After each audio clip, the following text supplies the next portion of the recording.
The more evidence, the better, I say. I mean, this is so improbable. That's a bold statement. I mean, I think that's a fair point, but I didn't make that argument. He did. Why is that true? Is that a good question? Maybe it's not. Drew, you're not supposed to ask good questions like that. Sorry. Ask difficult questions. Bill, jump in here. I'm Bill the Christian. And I'm Drew the Skeptic. You're listening to The Divide. Okay, so we're here with Erin today. Thanks for being here. Yeah, thanks for having me. And we're going to talk about abortion again. So we had Marissa on last episode, and now we're going to put the question to Erin, who is a Christian. Do you think abortion is okay? Do you believe it's wrong, and why? Yeah, I believe that it is wrong, just because I see it as a life. Just like you would see, a murder being wrong. I would see abortion as kind of in the same eyes. So you would say even a human life. I think that's one thing we brought up last time is that we all agree it's life, it's living cells and whatever. Would you say like you are reticent to say it's a human life, you yourself? So I don't think human would maybe be the right distinction. I think it's again, we got into this last time, I think with personhood, is it a person? Does it have the rights of a person? So it's more of a legal thing to me. You don't really object to the idea of saying that a fetus is a human life. The question for you is more whether it has personhood in some sort of legal sense. It's a little bit more legal for me. I don't like the thought of abortion. I think it's best avoided for sure. Mm-hmm. And I think even Marissa agreed with that. I think it's a matter of So you would say it's just wrong, and I think Bill would agree with you. So this should be interesting. But Erin, you would say that it's wrong, full stop, or it's in every instance. It's as wrong as could possibly be, but it should be allowed if the consequences are dire. If certainly, I guess maybe you would even say, Bill, if the woman's life is in peril, and the only way to save her is to abort the baby. And otherwise, they both die. That's sort of an obvious thing, maybe. But where would you draw the line, Erin? Yeah, so I think I had to think about how I'd separate my own beliefs versus what should be a law. Legal, Yes, and a rule for everyone. And, and I also try to put myself in the people's shoes that are probably most likely having an abortion. And so I don't know the statistics, but I would imagine it's mostly people in poverty, probably single, young, probably trying to bring themselves out of poverty. And so, I can't imagine being in that situation and then learning that you're pregnant and thinking, there's no way I'm ever going to get out of this situation. I'm right back into, maybe repeating family history or whatever the case is. But I still don't think that the solution is abortion. So even if half the people who had an abortion were like that, the women who had an abortion, it's still, I assume it'd still apply the same, whether it was a majority or half or a third or whatever. So you're saying that in that sense you would want the law to restrict them from being able to have an abortion? Yes. Even though you sympathize with them, is what you're saying. Yes. You do think that it's more of a black and white, cut and dry matter of either it is a human life that should be preserved or it isn't, and you believe it is? Is that sort of where you would draw? Because I guess what I think about is the pro-choice idea of, well, it's a woman's body, they get to choose. If that woman, was murdered while she was pregnant, would you want that person who murdered her to be convicted for both, the unborn child and the mother? Right. Is that a crime against two people or two? And I imagine most entities. people would probably say yes. And so for me, what's the difference? That is a tough place to draw the line. I think where I would maybe weigh in there is to say that it's a crime against the woman for sure. Obviously, not even if she ends up recovering and being fine. It's more than an assault. It's something against her and against the fetus or whatever you want to call it. There's a lot of people don't want to call it a baby yet because it's not born. But I do think I'm not even sure.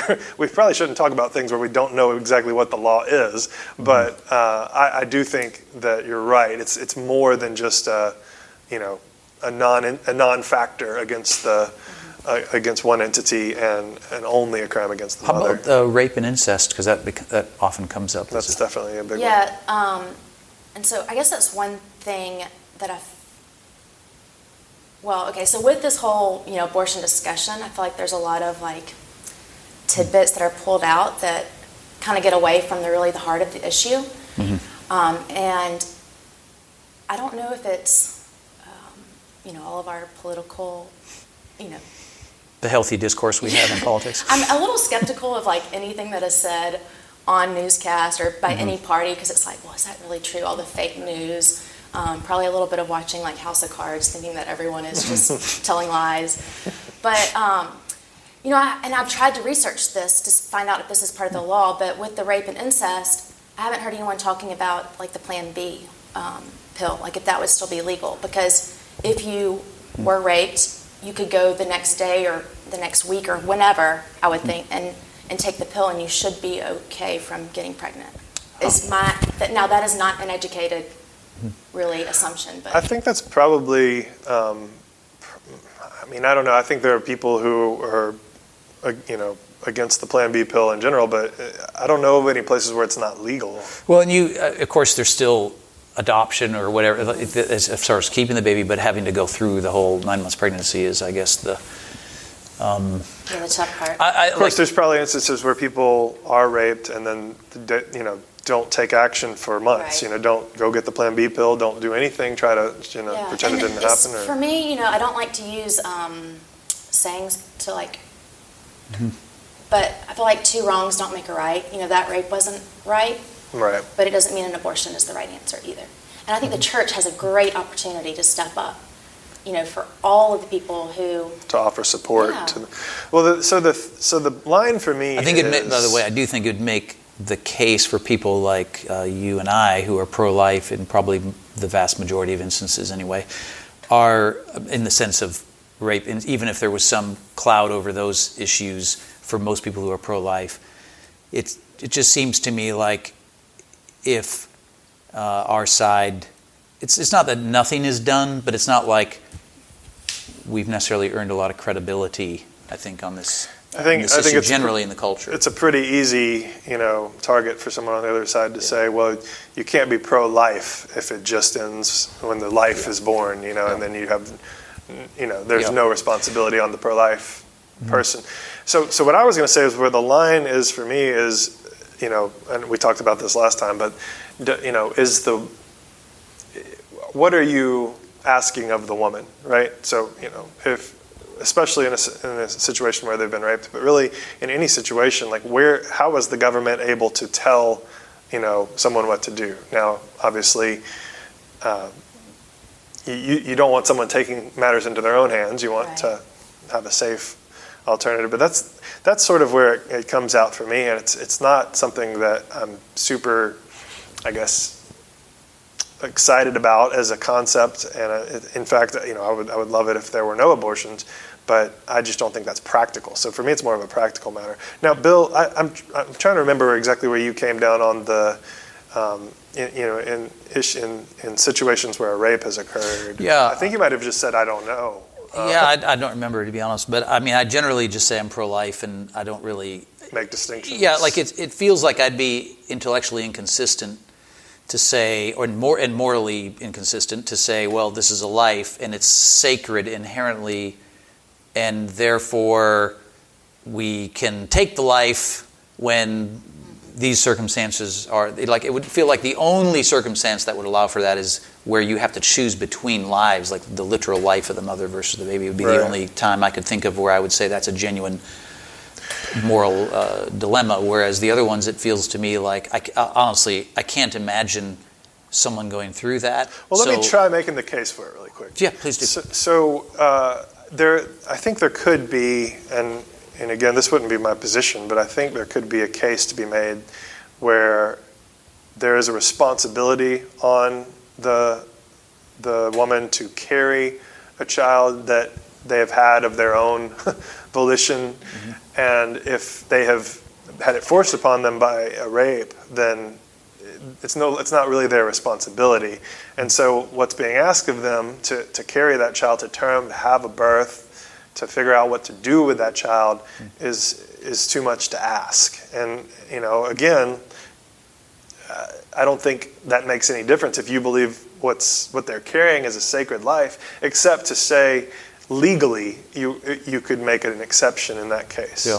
And the only reason to make the exception would be because you wouldn't give a baby that was going unadopted to me and say, okay, Drew, you take care of that baby or we're going to throw you in jail. You wouldn't do that, and it can be kind of like that. Although I will admit even much worse for the woman, because childbirth is painful. There's a lot of things to go through there. You have to carry the baby. It changes your life forever. So that would be my argument. I don't know if that changes anything. I mean, certainly for all of us, it'd be great if this was all we were debating. I mean, if all we were debating is rape and is cases of rape and incest, it might actually be a very different kind of debate. At least legally speaking. Yeah, it might be a very different kind of debate if that's all we were discussing. That's the only place I'm really trying to get you to give, is because if you believe that it's a life, it's sacred, it's a person, it has rights, then it's kind of impossible to be intellectually consistent with any exceptions. The exception would only be as a legal matter. Yeah, I mean, it's an interesting point. Certainly the whole thing is burdensome and problematic at many levels to remove the woman's own free choice in what she wants to do with her future regarding the baby, particularly in a case like those two cases. I will say, it sounds like y'all are in very much agreement, and that you're very sympathetic to the plight, and especially in that case, but really in any case where you're having this life-changing situation that you don't want to be in. But you both are pretty consistent with, I mean, it's a hard issue, but really, if you're to be intellectually consistent, you really don't think it should ever happen or be allowed. Yeah. Erin, let me ask you a question about whether you think this is just a religious belief, or is this separate from your Christian faith? I mean, would you feel like you could be pro-life and independent from your faith, or that they're intricately tied and there's no way for you to favor legally certain policies without it being your religious view? Yeah, I mean, I really don't see it as being a Christian versus non-Christian view, even though I feel like the lines are kind of drawn there. Whereas you're a Christian, you're automatically pro-life, and if you're not a Christian, you're automatically pro-choice, or that's the assumption. Right. There's plenty of exceptions to that, and I think you haven't really said anything like, well, the Bible says this, so I think you could have this argument with just a fellow friend or something who is not a Christian, and make a case for reasons that he or she would have no problem with it. Not just Jesus said this or God said this, so there it must be. I think it's really more about, when do you view the life happening? Would you agree with that, Bill? I'm curious if you have a slant on that. I'm not sure. That's why I asked it, to be honest. I mean, in one sense, I think it's a uniquely Christian idea to claim that each individual has a sacred, inherent, equal value. To me, that's a very unique biblical idea. Aristotle, the Greeks, they didn't think, the Romans, in terms of every person is equal and has equal value and equal rights in terms of their inherent worth. That's not the way they normally looked at the world. And so, the whole concept of fundamental rights, right, in the Declaration of Independence, is that they were endowed by our Creator. So I sort of wonder if you can. It's not that I think that there's no argument available, but I wonder if for us it isn't, in one sense, tethered to that idea, which we take as being a fundamental part of reality, but really we're believing that because Scripture says God made each human being in His own image, and that's really the basis of that idea. Well, that is a direction that I wanted to kind of go here, and that is to talk about the idea of it being a sacred, life, or however you worded that. I mean, is there anything different to being a sacred life when you're unborn or a sacred life after you're born? Because I think some people would see that as a distinction. Is like, that's when you gain your personhood. That's when you're, an independent entity, not an entity that's, depending on the term you want to use, parasitic to another What is human. the term personhood? I don't know that I'm using it and I'm not even sure I'm using it correctly, but my sense of it is like in the legal sense, like you have rights, you have a social security number in the United States, you're recognized as a person, and before you're born, I'm not sure. You obviously don't have a social security number. You have a birth certificate. You're not. In some ways, you are not recognized as a person, and the only way you can survive, at least now, and really until we can, beam fetuses out of a woman, you can only survive by virtue of that woman being willing to carry you. I mean, whatever the personhood laws are themselves, either way, that's sort of secondary to our actual discussion, because what we're really trying to discuss is what's the basis for deciding whether a fetus should have personhood in some sense at all. Mm-hmm. So I suppose the current laws, I mean, there's clearly been laws there are laws in most states, I think, still, where if a pregnant woman is killed, then there's a double jeopardy, or whatever you want to call it, whatever the legal status is. I'm sure lawyers are just going to laugh at our description of the law. But you're in greater legal trouble as a result of the death of the baby. And I think, we would all agree, and I think, last time we all agreed that it is a life. There's something there, so my distinction is just is it a life in the sense that we are lives, that we have rights, that we can exist on our own. And I would say it's different. I don't know how, but it's different for one thing because it depends on the mother to carry it, to birth it, But I think you can also argue the flip side of that. So you're kind of saying, correct me if I'm wrong, but you're saying if the woman didn't continue to live or, make the choice to keep the baby wouldn't live. But also if the mother didn't do anything, the baby would more than likely live as well. That's true. I mean, I think the case to be made there would be like, by not do anything, you mean go through the 9 months of pregnancy and then the birth event itself, she would be subjected to that, I guess some people would say. So yes, in your sort of sense of, maybe you could call that like the inertia argument or something, like this is what's happening unless you intervene.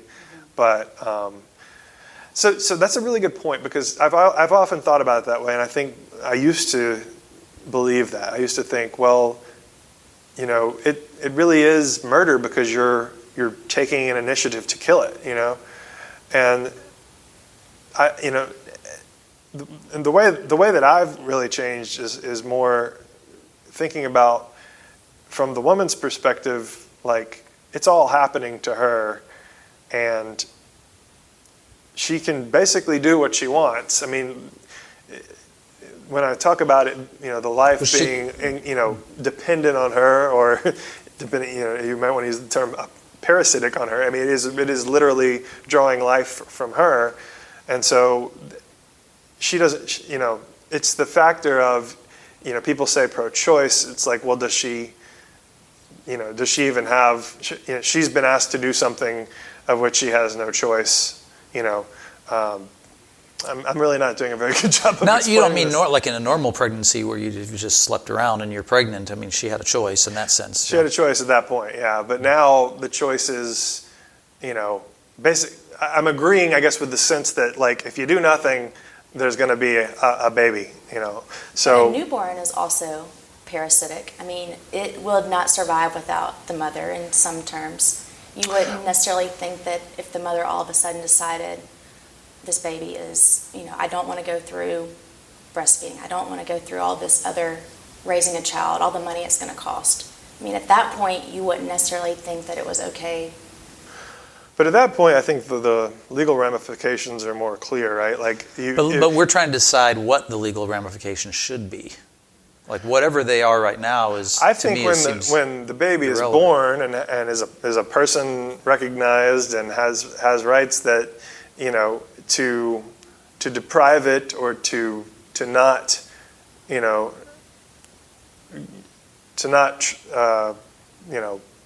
take care of it would be a criminal offense. And really, But what I'm saying is, I think she's trying to make the case that we're trying to decide, regardless of laws, we're trying to decide what the law should be, whatever it is right now. So I think she's making the case that the baby can't survive on its own apart from the mother or. Well, yeah, I'm just trying to. Someone's got the burden of taking care of it, or it's going to die. I'm trying to say why I sort of agree that is what it should be. What it is what it should be. Because right now I think what would happen is if you just left an unborn baby in a house somewhere and it died of natural causes, like you would be guilty of a crime, if not straight up murder. And if you neglected it in some other way, you would be liable to have it taken away from you. And so that's sort of how that works after the baby is given the rights of person. But when you say it's how that works, I think you just mean right now that's what the legal arrangement is. That's exactly what I'm saying, yeah.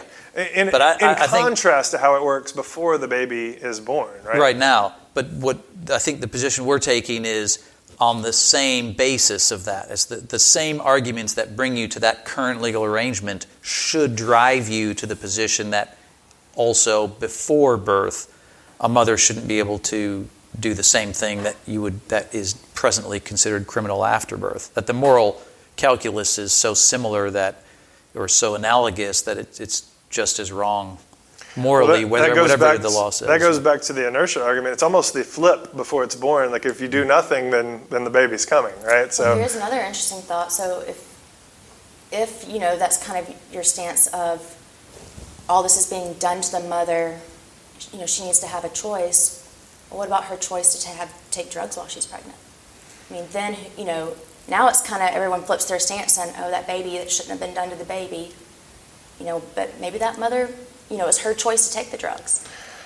I think in all of these situations, whether a mother chooses to have an abortion or chooses to take drugs or chooses to have the baby, again, it's almost descriptive to say that it's her choice. It's not really like, I guess when I would say that legally, at least I'm pro-choice, I would say it's not so much that I want someone to choose to have an abortion. It's that it's almost implicit that they have that right because of your inertia argument, because of the fact that that they have all the power. The woman has all the power because the baby is completely dependent on her. If she takes her own life, the baby's gone too. It's implicit and it's just descriptive of the situation. And so when you're talking about the legal issue of abortion, you're talking about whether or not to allow doctors to perform abortions for women so they will be safe. And I don't think the legal issue of abortion has as much impact on whether somebody, what somebody chooses. I think if somebody chooses to have an abortion, they're going to want to have that abortion and try to have that abortion and have it safely or not. And so the issue is just, I don't see a way to really make a law against, the woman who's already has this authority in this situation. So to use your analogy, Erin, that not analogy, but your example rather, that you probably aren't for prosecuting a mother who does drugs while she's pregnant, right? Because I probably wouldn't be in favor of that either, which is what I think. In other words, he's using that same example and saying, in the same way, he doesn't think you should prosecute the mother who aborts the baby. And do you want to speak to that at all, or because I definitely have something to say? Yeah, I mean, I would even take it to further to say, or even the healthcare provider that makes that possible in a safe way. Because again, it's I just think that it's not, you're not giving the mother the woman, I should say, permission to do what she is going to do. You're just making it available safely, and I don't know. Maybe that's a lot of the divide. Is you guys think you're sanctioning it. You can't have it be legal without sanctioning it, and I'm saying you can't make it illegal without taking the rights away from someone, but because of the position that they're in regarding another, what you would call. I think that's true. Right. I think that I do think that's true. That I'm for taking the rights away from the mother to kill the baby, or from the doctor rather to perform the abortion. I think it's more to be more specific. But did you want to speak at all to the sort of inconsistency? Say that we are not for prosecuting a mother. Of course, again, I guess I just differentiated. We're really not for prosecuting the mother. Even the famous Alabama law does not favor prosecuting a mother. It's actually a law against abortion providers. Right. Do you want to speak to any of that? Well, I guess there's so many thoughts about the ideology for me just really doesn't line up, and and I think I try to think about, okay, is this true in every circumstance? Do I believe this true to be across the board? And I just can't get it to be true everywhere. I think this is. Let me say this about the conversation, because we've now had two, and we're coming toward the end of this one, and it's that for us on this issue, it seems so obviously morally wrong, profoundly wrong, to be in favor of allowing somebody to kill the baby at 8 weeks, 10 weeks, 20 weeks, whatever it is, that I do think sometimes there's not always real clear thinking through all the details on the side of pro-life for some people, because it's one of those things, there's just such a profound wrong. It seems obvious. You feel this intuitive sense like, you I have like when someone has a baby and they're happy to have the baby. Right. The way we talk about the baby is with all this value attached to it, and there's an implied sacredness in the sense that they name it, they start talking about it as if it's Mary or whoever. There's all this embedded into, this is a real human being. They're going to come out. We're going to see them. They're going to be a human being. They're already hearing the mom and dad's voice, things like that. And there's all this assumed inherent value in the baby as soon as you hear that the woman is pregnant. Whereas when it comes to the discussion about abortion in this sort of abstract legal or moral, in an abstract sense, then it's like the whole conversation is as if we're no longer talking about the same thing. I've often thought if someone came like an extraterrestrial and landed on Earth, they would think we're talking about two different things in those two different contexts. Let me try one last thought. Yeah. So I don't know that there's a lot that I really disagree about. I kind of putz around when you ask me, is it a life? Is it a person? The distinction that I try to make is legal because, and this is the reason. But you have to make a prior moral decision before you make a legal one. So this is the reason why. I don't believe that suicide is a good thing either. But good luck trying to prosecute someone that's committed suicide. And I feel But do you think abortion's a moral wrong? Do I think it's a moral wrong? I mean, that's I would say that probably even smoking when you're pregnant is not morally perfect, But, I would say that suicide, I'd say that we do things all the time that are not morally right, and I'm just asking I'm just stalling for time at this point. I thought the same thing. I didn't know if it would, little crass, Can I make my point, though? Sure. So to answer your question, is abortion a moral wrong? Can I come back to that? Sure. Okay. So the point I was going to make is I think suicide is a moral wrong. However, legally speaking, it's pretty hard to stop. And also, I don't even know if it's illegal because, if someone has an attempted suicide and they go to the hospital to get treated, they don't go to jail afterwards, I don't think. So I guess my point is I see abortion almost like suicide. I see the woman and the fetus or whatever stage you're at are almost one thing at that point. It's completely on the woman for the viability of the fetus. And even if it weren't, even if you could say, well, this baby could be delivered now, let's say you're 35 weeks or however many weeks. 20. Yeah. Yeah, or even 20. I mean, it may be 10, within a few years. You still have to have an extraction, and that's incumbent upon the woman too. So to me, it's just a simple issue of the woman could, just as easily or make the decision. It's just as much on her of a decision to kill the baby as it is to kill herself. And I don't want either to happen. So that's all I'm gonna give you on your morality question. I'm gonna say that I don't like it. But it's interesting that people advocate against suicide, but they aren't advocating against abortion. Well, I'm equally against both. I don't want you to hear me wrong. He means he means he's not for laws against suicide, for prosecuting people who attempt suicide. That's what he means, and probably we're not either. Right. I'm not for I don't laws. think anyone is, and I think that's the category that I would put this in, because I do think I hate it. I don't want people to commit suicide. I don't want people to, I want people to live their life to the fullest, and I want the same thing for fetuses. I want them to be born and to live their life to the fullest, but it's a legal issue for me, I guess is what I'm saying. Like, I really that's where I draw the distinction, that just as much as you can't stop someone from committing suicide, you can't stop a pregnant woman from having an abortion. It's obviously you also can't stop someone from murdering someone, but it's still a law. But what that's all that is just to point out the divide. He's using the illustration of suicide to say he considers the baby, for all practical purposes, a limb of the mother. And if she wants to cut her hand off, that's her choice. I don't think that's good.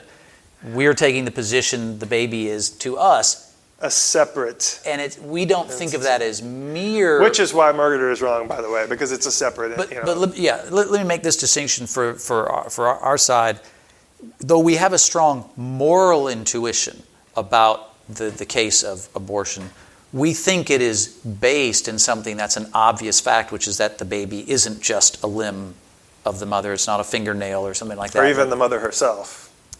I'm not arguing. I'm just saying, I'm clarifying your point. I'm not saying it's like cutting off her finger, but I am saying it's something that's as much a part of her as it is anything else, because it's dead outside of her being there, supporting it, being alive, being... Well, I think if you take that... so for me, the whole pro-choice thing, it's a woman's choice. I don't think it's not just her body. Like, there is other DNA that has gone into, that is now not just her. And so, I think, yes, there were probably some choices beforehand. And I also, I don't know, I don't feel like this is the strongest argument that the pro-choice, Well, I believe that my language is probably flawed here, and I'm not meaning to insinuate that the woman and the baby are one. I think I might have actually said that they are one, but that's not what I'm trying to say. What I'm trying to say is it's the the utter dependence on the woman, and that's where I draw the line. And I hate that this sounds like the same divide from last time, but I do think it's interesting that we've kind of clarified that it. Even more so than last time, I think I've clarified in my own thinking that this is really a legal issue for me. It's this, and the suicide thing for me helps, because it's like, just as much as I hate that, as much as I don't want suicide to be a thing, I also don't want people to be prosecuted for it. And maybe even there's exceptions for that, where people are in so much pain, or there's no hope in their situation for recovery.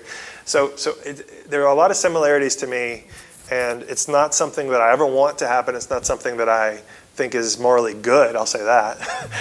but it is something that I think legally it's just really tough. And so I'm kind of in favor of not making laws to legalize it. I do think it's true that it's not the exact same thing. Abortion, I don't think, is the exact same thing as murder.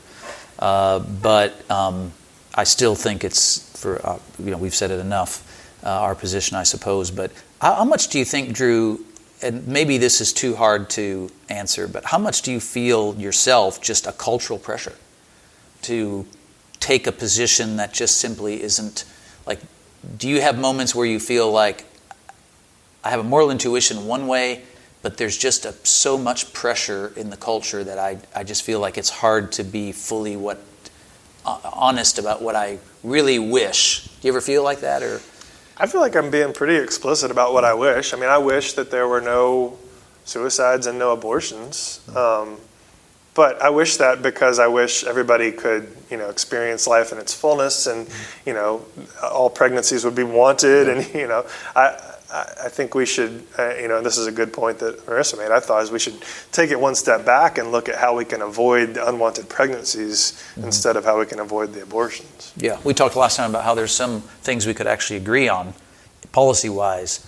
But I really do think this is one of those divide issues that's so deep and so profound, and I'm not convinced it's not directly tethered to our faith, our particular faith. It's not that other religions couldn't have the same view, but I think in our case, it seems to me it really is tethered to that. I think even if I was in 100% agreement with you that it was a sacred life, something, I would still see sort of the practical side as I see it now. I don't know that for sure, but I do think that that's kind of, it's more practical and legal to me, and that's where I draw all lines.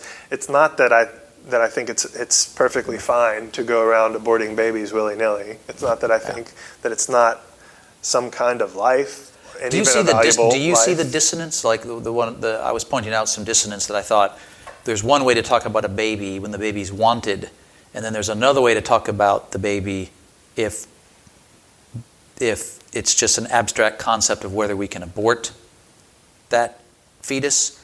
Do you feel like you see that same? Because that's something that we as pro-lifers point out all the time, that there's just this total disconnect between the way someone talks about a child when it's wanted in the womb, a baby. I do think that there's a temptation, if you're arguing for pro-choice, to dehumanize, to basically say fetus, to use those terms. And I think maybe it is more appropriate to use those terms because it's more, scientifically accurate. But it's also, you're not going to use that term if you are happily announcing it's a baby. Your pregnancy. You're going to say baby whatever comes. How's the baby doing? However many months. You can be 8 weeks pregnant. How's the baby doing? How's I think, are you feeling I think the baby? the temptation, are you feeling the baby kick yet? I think the temptation is to be a little bit more clinical, and I'm not obviously a stickler for that as much as some people, but I can see why it's done for sure. Yeah. But I think the lines of disagreement for me are at that other level that I've beaten like a dead horse so far. Great. Erin, thank you so much for having a good, tough, honest Should I say conversation. that I was just kidding before we get emails from the Dead Horse Society? Yes. Or what? Okay. Anyway, always an interesting conversation. Yeah, thank you so much for talking with us, Erin. And I guess we decided where the divide was and put this one in the books. So. Yeah. I'm Bill the Christian. And I'm Drew the Skeptic. The Divide is produced by Alan and Ben Hallbrooks and edited by John Workman. Dalton Reed handles IT. Join us for further discussion on this topic at our subreddit, TheDividebyiPUB. To learn more about other episodes and who we are, check out ipub.org/thedivide. See you next time on The Divide.